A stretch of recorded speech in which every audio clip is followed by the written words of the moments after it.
ہمارے چینل کو سبسکرائب کریں اور بیل آئیکن کو دبائیں۔ سلطان محمود غزنوی کے پاس کسی نے ایک چکور لایا جس کا ایک پاؤں نہیں تھا۔ جب محمود غزنوی نے اس سے چکور کی قیمت پوچھی تو اس کے مالک نے اسے بہت مہنگا بتا دیا۔ تو محمود غزنوی نے اس سے پوچھا کہ اس کا ایک پاؤں بھی نہیں ہے تو قیمت اتنا زیادہ کیوں؟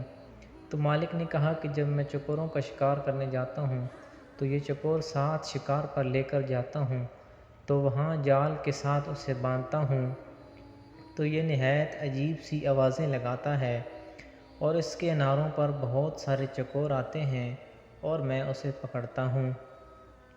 تو محمود غزنوی نے اس چکور کی قیمت مالک کو دے کر چکور کا سر تن سے جدا کر دیا۔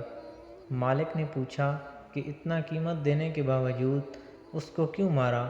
محمود غزنوی نے بولا، جو دوسروں کی دلالی کے لیے اپنوں اور اپنے وطن کو بیچتا ہے اس کا یہی انجام ہونا چاہیے۔